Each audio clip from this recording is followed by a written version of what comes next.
Hi guys, welcome back to the Man Cave UK. It's been a long time since my last video. So just sort of a recap really on what's been going on. So I've actually been to a couple of retro game shops recently. One particular video that I did recently was the new layout at Predator Games, which is Roy's shop in Leeds in Garforth.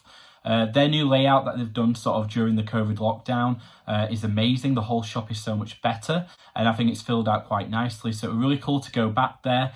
I just want to cover a couple of the bits and pieces that I've bought over the last month or so. There has been a couple of merch items and that kind of thing that's been kind of gaming related and some bits and pieces for the collection, which has been quite nice. But going back to the thinning of the collection, so basically I decided about a week ago that I wanted to kind of look at the collection again and see if there were any games that I didn't really want in the collection anymore. In particular, the Xbox original, the Xbox 360. But I did find myself going across the board all the way to PS4 and even the Sega Dreamcast in regards to getting rid of games that I just don't play and never will. So one of the big hitters that went, unfortunately, was Skies of Arcadia, a really good mint copy of it. The main thing I was thinking at the time was it's kind of been collecting dust and it's worth about 70 quid. So it just seemed a bit of a waste of money just to be there on the shelf collecting dust. So that kind of went along with lots of other games, like I say, on the PS2, the Dreamcast, the PS4, and even a couple of GameCube titles. So a lot did go. And the rule of thumb that I had was, am I going to play this game if I've not played it? Am I realistically in the next 12 months going to actually play it? Especially if it was of value. It just seems silly for it to be collecting dust on the shelf. My new logic for the collection now is, it's not a case of a nostalgia trip coming into this room. It's a case of, am I going to realistically play these games at some point in the future? And if the answer is no, then like I say, it just doesn't stay in the collection. I might as well just emulate the game. And, you know, if there is a possibility that I'm going to play it, at least I can emulate it, rather than it just being an awful lot of money on the shelf doing nothing. So yeah, that was really cool. I got about 200 quid credit in Predator Games. So I did purchase a couple of bits and pieces. Resident Evil 8 was one particular game that I got because I was really looking forward to it.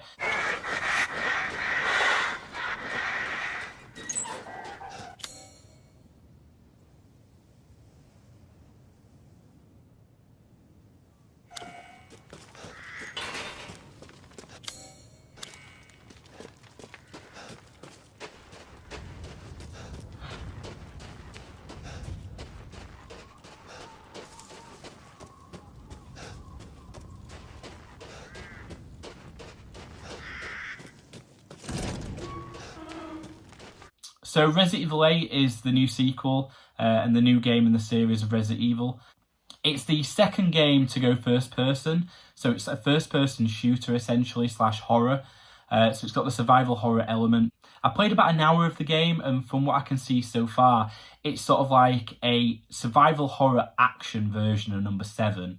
So it's got more action than survival horror and it's got kind of a massive Resident Evil 4 influence, which is really, really cool. Because I think fans love Resident Evil 4 and I think it's kind of nice to have Resident Evil 7 sped up a bit because it was quite slow in getting started was Resident Evil 7. The game, the pacing itself in Resident Evil 7 was just quite slow. So it's nice to have something sped up a bit and just a bit more action orientated. But at the same time, it's still got enough survival horror in there for it to still be a Resident Evil game. So yeah, I'm really excited to see what the game's going to bring in the next sort of 8 hours that I'm going to play it.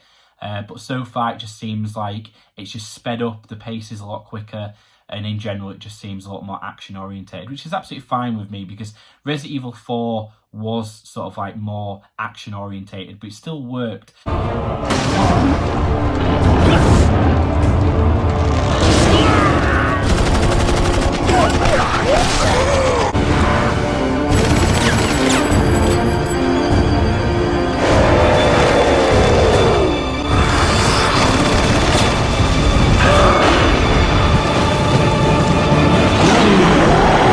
So really looking forward to playing Village and just seeing, like I say, what the game brings. Really excited to see what the merchant's like, because obviously he's based on, he's sort of like loosely based on the merchant from Resident Evil 4, which was one of my favourite sort of like side characters ever. So yeah, really looking forward to playing that. One new purchase that I got recently was a Resident Evil 3 Special Edition box, and it's actually designed for the game to be held inside it, and it comes with a couple of bits and pieces, which is quite nice. So the artwork in general is pretty awesome across the board.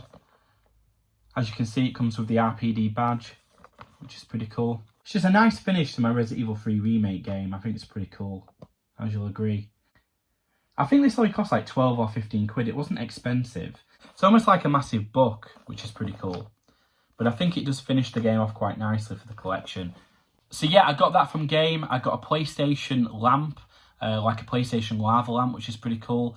Like I say, I'll provide a video now just to give you an idea of what that looks like. The reason I'm not showing it right now is because it's actually not in the game room. I've actually got it in the bedroom. I turn it on most nights. So me and Natalie went to White Rose a couple of weeks ago, and they had a massive sale in Debenhams, and we're in there for like 12 quid, so an absolute steal. It was kind of cool just to get a couple of pickups, and it's been a while, you know, other than the Switch and a couple of games, I've actually picked up any gaming merch or anything related to merch and gaming.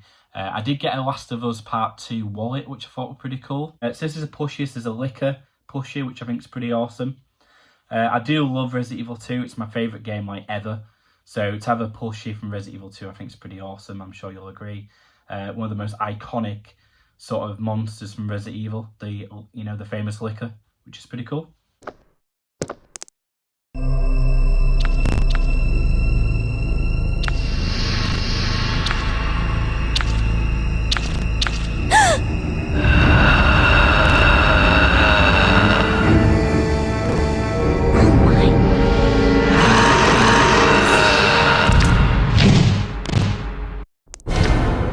So I got Resident Evil 8 on the day release from Predator Games with some of the credit that I got. I have got some new games for the Switch as well, some retro games. I managed to get Duke Nukem, which is pretty cool. And I don't know if I mentioned it before, but I did actually get Final Fantasy 9.